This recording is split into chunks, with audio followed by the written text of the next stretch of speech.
She was screaming at me before I even got out of my truck. "Your boat is an eyesore, Garrett. It's dragging down every property value in this neighborhood, and I am done waiting for you to do something about it." That was Karen Peaton, standing at the edge of my dock, hands on her hips, designer sunglasses pushed up on her head like a crown she thought she deserved to wear. And behind her, floating in the morning light, was the boat I had spent 3 years of my life bringing back from the dead. A Catalina 38 sailboat. My sailboat. The one I had poured every weekend, every tear, every quiet moment of grief into after my wife passed away. I looked at Karen, I looked at my boat, and I said very calmly, "Good morning, Karen." She didn't know it yet, but that calm was the most dangerous thing she had ever encountered. My name is Garrett Blackwood. I'm a Coast Guard veteran, a widower, and until recently, just a guy trying to rebuild his life one piece of teak at a time. What happened to me in Lighthouse Cove is a story about bullies and bureaucracy, about fake power and real authority, about patience so deep it almost looks like surrender. And if you've ever had someone try to destroy something you love while hiding behind a clipboard and a title they gave themselves, then this story is for you.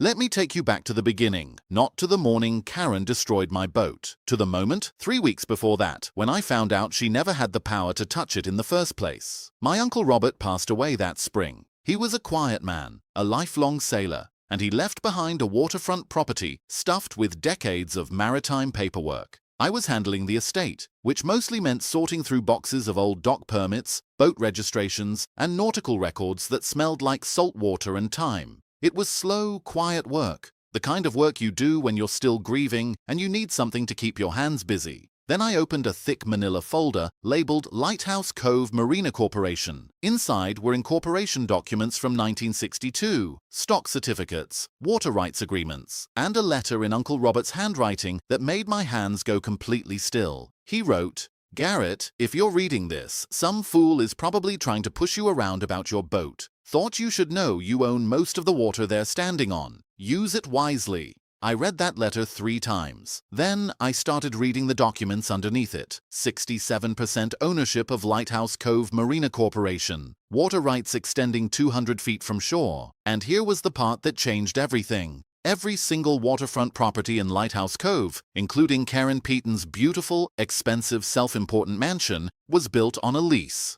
Not ownership. A lease. These homeowners owned their land up to the water's edge. But the water itself, the dock access, the marina infrastructure, all of it had always belonged to the Marina Corporation, which had always belonged to Uncle Robert, and now belonged to me. I sat in his old leather chair for a long time, listening to the seagulls outside. 3 years. Karen had been harassing boat owners in this harbor for 3 years, telling fishermen their nets violated aesthetic covenants, fining elderly men for lobster traps she called visually disruptive, writing up violation notices for boats she deemed incompatible with community standards, building herself a little empire of fear and paperwork and petty authority over water she had no legal right to regulate. And the whole time she was a tenant on my marina.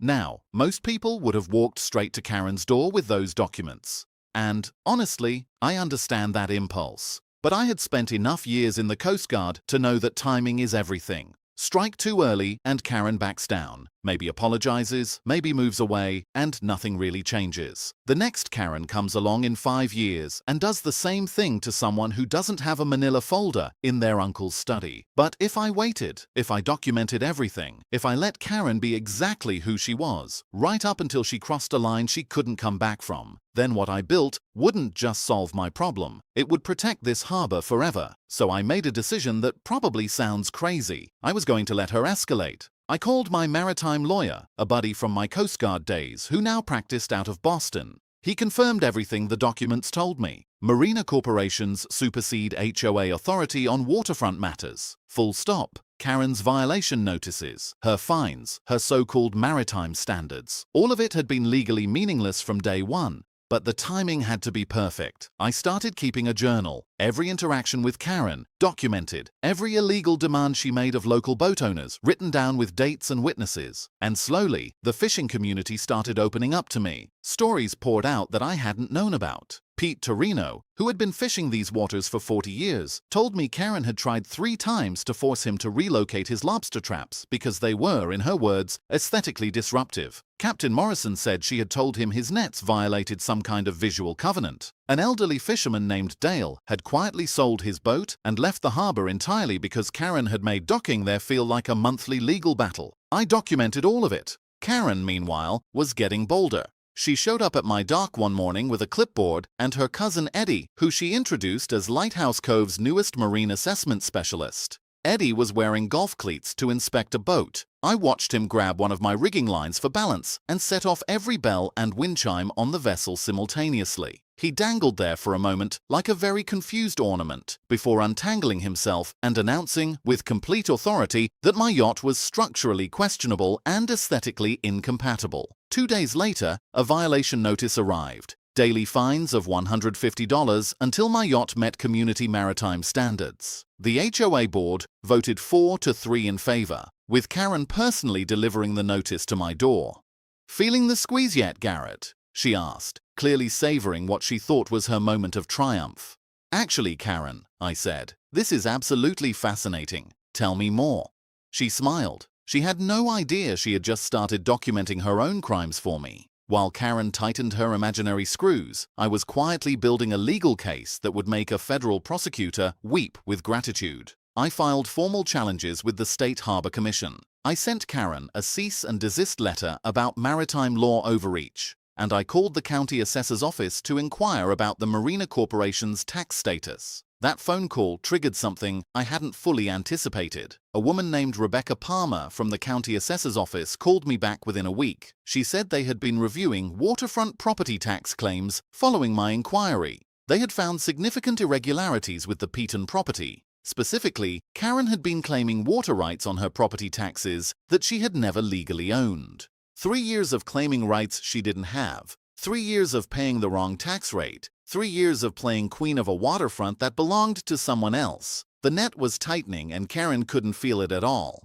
Karen's response to the tax inquiry was to hire a real marine surveyor, not Cousin Eddie this time, an actual licensed professional named Roberts, who spent 3 hours going over every inch of my vessel in the kind of detail that would have satisfied the Coast Guard. I watched from my dock, sipping coffee, while he worked. 3 hours later, he handed me his report. My yacht was in excellent condition. One dock cleat needed tightening. That was it. Karen grabbed the report out of my hands before I finished reading it. "What about this loose cleat?" she demanded. "That's a safety violation." "Ma'am," Roberts said patiently, "it's a maintenance suggestion.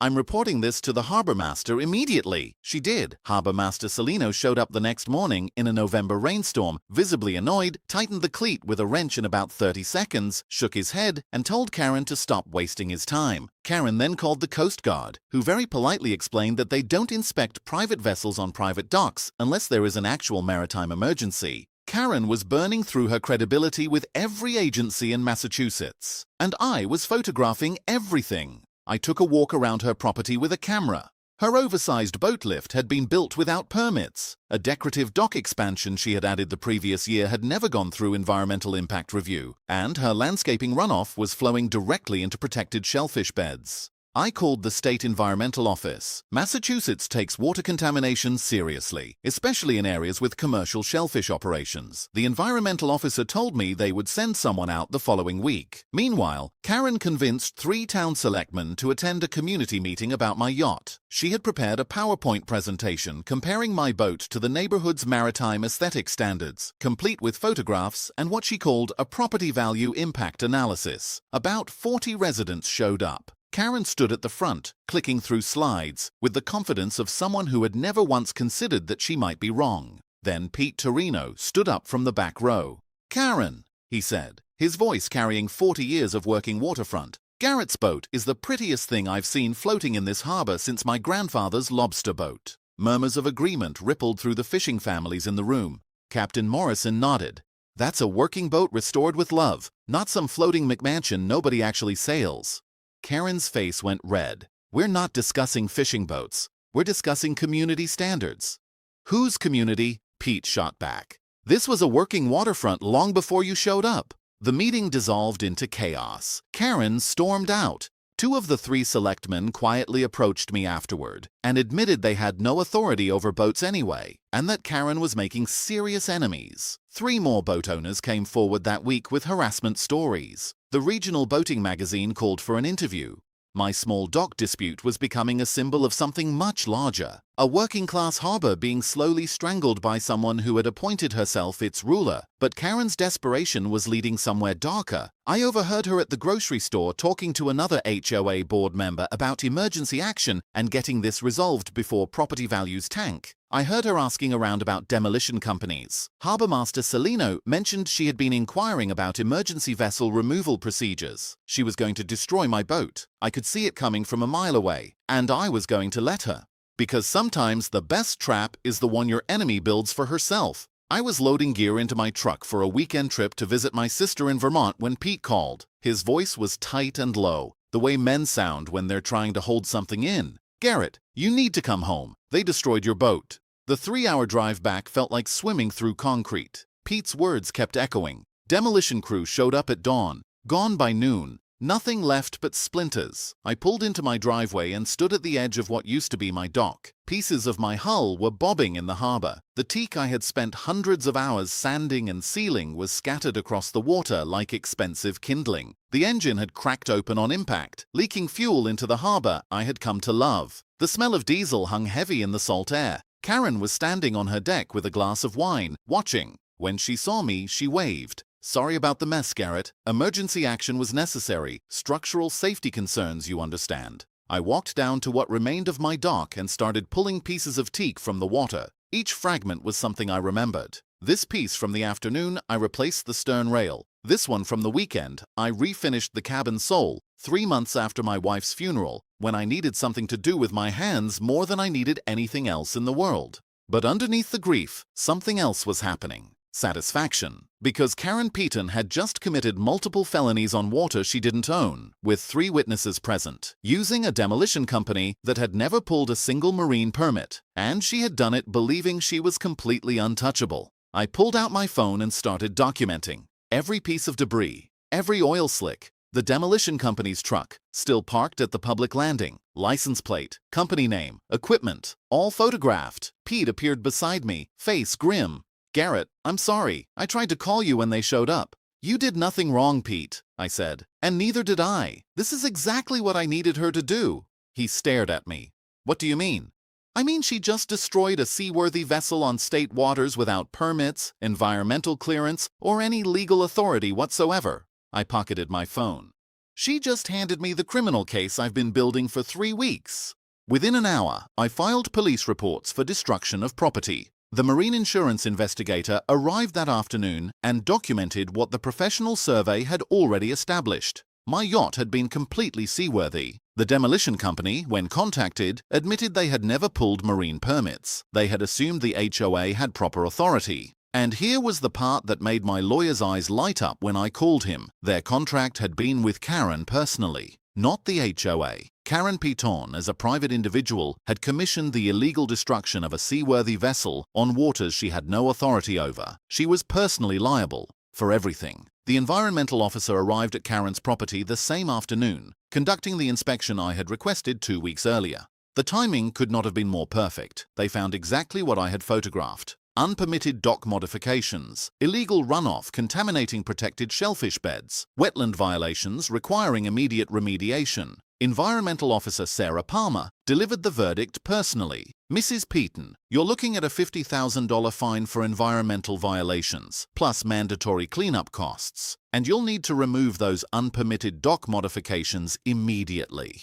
Karen's shriek carried across the water. She was not just facing fines. She was looking at potential criminal charges for environmental contamination. On the same day, she had destroyed my boat believing she was winning. The local news arrived to cover the demolition story. Pete Torino stood in front of cameras with 40 years of quiet dignity and said, "That was a beautiful boat restored with love and care. What they did here today, it's criminal." Karen, cornered by reporters, made the mistake that doomed her. That vessel was a danger to the community. I did what the HOA board authorized for public safety, except the HOA meeting minutes showed no such authorization.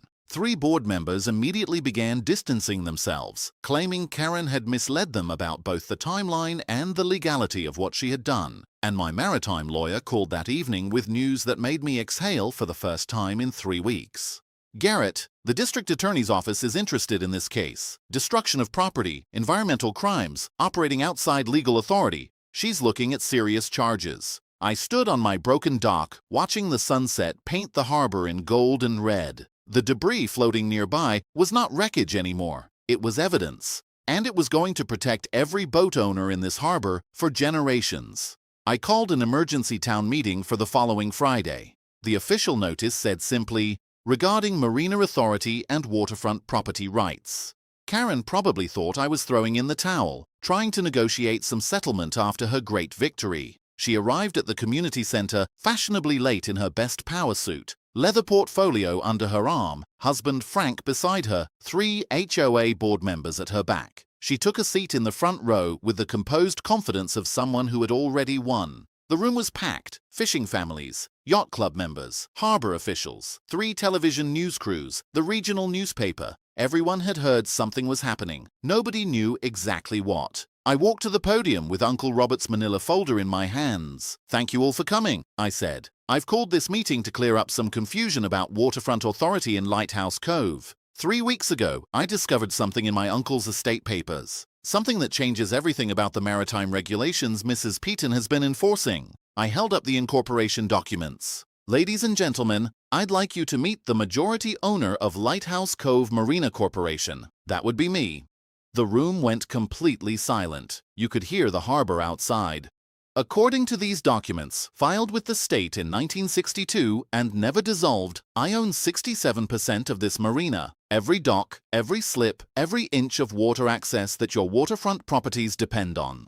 Karen's face drained of color like someone had pulled a plug. Every waterfront homeowner in this room, including Mrs. Peaton, is technically a lessee, not an owner of water rights. Your property deeds give you land access to the water. They don't give you ownership of the water itself. That authority has always belonged to the Marina Corporation, which means it has always belonged to me. Karen was whispering frantically to her husband. I let the silence breathe for a moment. For 3 years, Mrs. Peaton has been operating under the assumption that the HOA has authority over maritime matters. According to Massachusetts law and these corporate documents, that authority has always belonged to the Marina Corporation. I paused. Yesterday, she destroyed a $40,000 yacht on water that she never had any legal right to regulate. She committed multiple felonies on property that I own. The room erupted. Reporters scribbled. Cameras rolled. Karen's husband sank into his chair. Harbor Commissioner Walsh stood from the back and asked if the documents were legitimate. I told him they were fully verified by the state, that the Marina Corporation had been dormant but never dissolved, and that I was reactivating it immediately. Karen found her voice. "This is ridiculous. You can't just claim—" "Mrs. Peaton," I said, "according to the original Marina agreements, all waterfront lessees owe corporate fees based on property values and water usage. These fees haven't been collected since my uncle's death 3 years ago." I looked at her directly. "Your property alone owes $31,000 in back fees, plus penalties and interest." Karen shot to her feet. "This is insane." "Additionally," I continued, "the environmental violations discovered on your property this week, the unpermitted dock modifications, the illegal runoff, the wetland contamination, all of that occurred on Marina Corporation property without authorization. Environmental Officer Palmer is here this evening to confirm those findings." Palmer nodded from her seat. "The violations are substantial." The meeting ended with 8 of the 9 waterfront homeowners asking about new lease agreements. Reasonable people, willing to work within the actual legal framework that had existed all along. Karen stormed out into the night, phone pressed to her ear, trying to find someone who would tell her this wasn't real. The morning after the meeting, my maritime lawyer arrived from Boston with a briefcase and a smile. We officially notified every relevant state and federal agency about the Marina Corporation reactivation. Massachusetts Secretary of State, Harbor Commission, Environmental Protection, Coast Guard Auxiliary. Every stake we drove into the shore represented another wall of legitimate authority around a harbor that had been terrorized by a woman with a clipboard and a fictional title. I hired a licensed marine engineer to inspect every waterfront property for safety and environmental compliance. Real credentials, professional standards, the kind of inspection that holds up in court. The results confirmed what I already suspected. Karen's property had the most violations of anyone in the harbor. I reached out to the fishing cooperative. They got first priority for permanent dock space, at rates that reflected what these families had always deserved. Captain Morrison nearly wept when I offered his family a 50-year lease. Karen tried to price us out 3 times, he said. She said our gear was incompatible with neighborhood aesthetics. This means we can stay. The Marine Conservation Group, led by Dr. Sarah Martinez, partnered with us on harbor restoration. Sarah had been fighting Karen's environmental violations for 2 years through scientific documentation that nobody in power had been willing to act on. Now, with the Marina Corporation behind it, that documentation had teeth. I designed an amnesty program for back corporate fees, pay 50% of what was owed, sign new environmental compliance agreements, and receive legal protection from any future harassment. 8 property owners took the deal within a week. The 9th was not answering her phone. Karen's response to all of this was exactly what I should have predicted. She hired the most expensive maritime lawyer in Boston, formed a waterfront homeowners defense committee, and began spreading rumors through the community that I was mentally unstable, that I was using veteran sympathy to manipulate people, that the documents were forged. Every word of it was being recorded by 3 different people. Her own neighbors were sending me transcripts of her phone calls. Then she crossed a line that turned a civil dispute into a federal case. Harbor Commissioner Mike Walsh came to see me privately. Karen had approached him with an envelope of cash. She had slid it across his desk and told him there had been some confusion about Marina Authority and that she thought they could clarify the situation together. Mike had been wearing a wire. The FBI had been investigating municipal corruption in coastal towns for months, and he had agreed to cooperate after receiving several suspicious consultation offers from waterfront property owners. I listened to the recording my lawyer played for me. Karen's voice, calm and businesslike, offering money to make my Marina claims disappear. Mike's voice, equally calm, asking her to clarify what she was proposing. And then that pause, that long, damning pause, before Karen said the words that would define the rest of her legal life. I need this Marina nonsense to disappear. The FBI delivered the recording to the district attorney's office on a Thursday. By Friday morning, Karen was looking at federal bribery charges on top of state environmental violations, property destruction, and operating outside legal authority. Her Boston lawyer withdrew from the case when the bribery evidence surfaced. Nobody wants to represent a client who commits new crimes while fighting the old ones. Harbor Festival fell on a Saturday in late summer. 2,000 residents, 3 television crews, food vendors, boat displays, children's activities, live music, the kind of community celebration that makes you remember why you fight to protect a place. I had scheduled the official Marina Corporation Authority demonstration for peak attendance, maximum witnesses, maximum accountability. Karen arrived at the marina at dawn with a moving truck and 3 workers. She had figured out that the festival would bring cameras and crowds, and she was desperately trying to dismantle her illegal dock modifications before the inspections began. I was already there, watching with Officer Bradley and Dr. Martinez over coffee, as Karen directed men with chainsaws to cut apart boat lift supports in a protected environmental zone without a single permit. "Ma'am," Officer Bradley called across the water, "you need permits for waterfront demolition, especially in protected zones."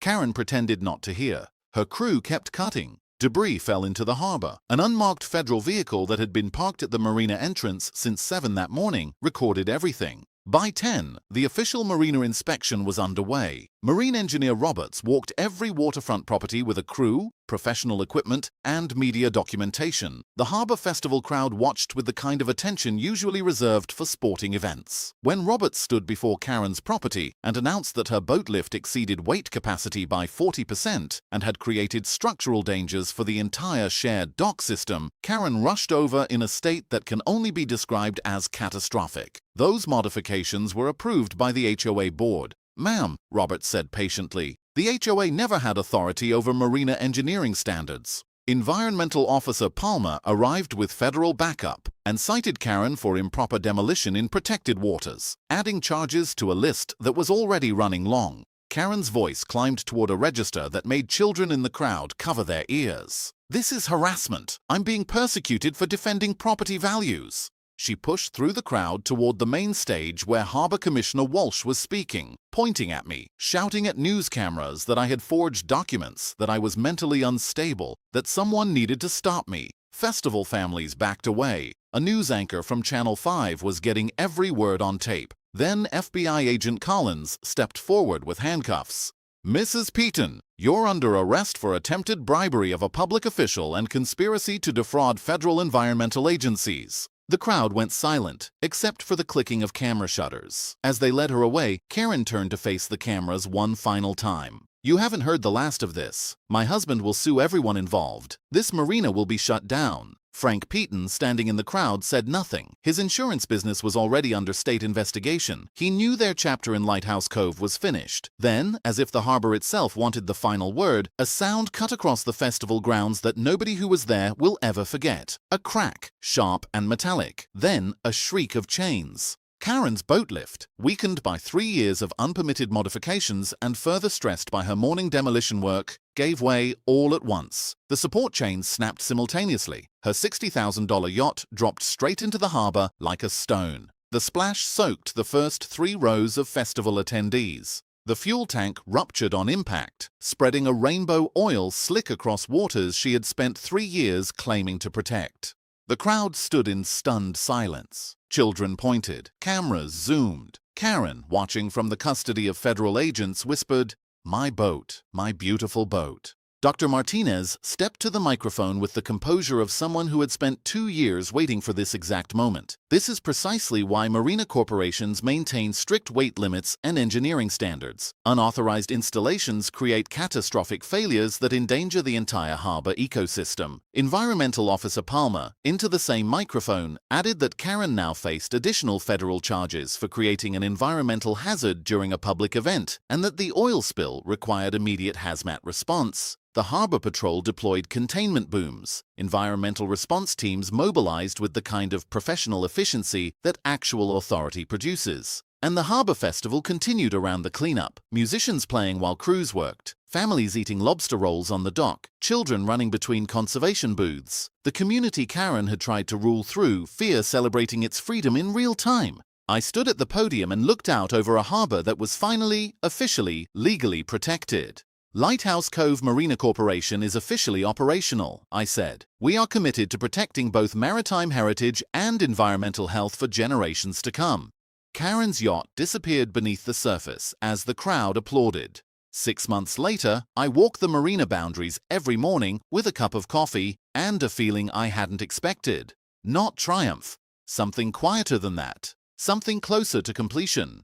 Karen Peaton served 8 months in federal prison. Her husband lost his insurance license and paid $200,000 in regulatory fines. They sold their waterfront property at a significant loss. The buyers were the Torino family, Pete Torino's family, 4 generations of fishermen who had worked these waters long before Karen Peaton had ever heard of Lighthouse Cove. The family she had tried hardest to push out now lives in her former mansion. Uncle Robert would have loved that detail. The Uncle Robert Maritime Heritage Fund, built from marina fees and penalty payments, has established 3 annual scholarships for local students pursuing marine careers. It funds a harbor restoration project that 3 universities now use as a coastal conservation research site. And it supports a community boat workshop where anyone can walk in and learn maritime skills for free. Every Saturday morning, I teach sailing to local kids whose families could never afford yacht club fees. The vessel is a 42-foot sailing school boat, donated by a grateful boat owner from one of Karen's earlier harassment campaigns. We named her Third Chance. My insurance settlement paid for everything else. The legal precedent from our case is now taught in maritime law courses. Blackwood versus Peaton, cited as an example of how marina corporations supersede HOA authority in waterfront disputes. Karen's downfall is a cautionary tale in law school classrooms. And Karen's oil spill, that moment of perfect irony, triggered federal funding for harbor cleanup that has made our water cleaner than it has been in decades. Dr. Martinez stops by every Tuesday. We discovered we share more than environmental concerns. She tells me Uncle Robert was an environmental visionary 50 years ahead of his time, and she's probably right. 3 other coastal communities have reached out to me about similar conflicts. Wealthy newcomers using homeowners associations to slowly eliminate working waterfronts and push out the fishing families who built these communities in the first place. I have become, without planning to, an unofficial consultant on maritime rights and the difference between real authority and the kind someone invents for themselves. Here is what I know now that I did not know 3 years ago. Bullies don't stop because you confront them. They stop because the cost of continuing becomes greater than the benefit. Karen stopped because she had destroyed so much of her own life in the process of trying to destroy mine that there was nothing left worth protecting. And that outcome, as painful as it was to achieve, creates something the first outcome never could. A warning, a precedent, a reason for every future Karen to hesitate before picking up a clipboard and deciding that her aesthetic preferences are someone else's legal obligation. I stand on my dock in the early mornings now, listening to the rigging chime and the water move and the gulls call over the harbor. In a few hours, this dock will fill with children excited about their sailing lesson, elderly fishermen swapping stories with young captains, families discovering that boats have a way of bringing people together that almost nothing else can. Karen wanted to turn this harbor into an exclusive showcase for people like herself, a place where only the right kind of boat and the right kind of person were welcome. Instead, her 3-year harassment campaign created legal protections that ensure this harbor remains accessible to honest people with honest boats forever. The Uncle Robert Maritime Heritage Fund will outlast all of us. The legal precedent will protect harbors we've never heard of. And every Saturday morning, a group of kids who would never have set foot on a sailboat otherwise are learning to read the wind and trust the water. Sometimes the best revenge isn't personal. It's building something so much better than what they tried to destroy that the destruction itself becomes the foundation. I think Uncle Robert knew that. I think that's why he left me the water.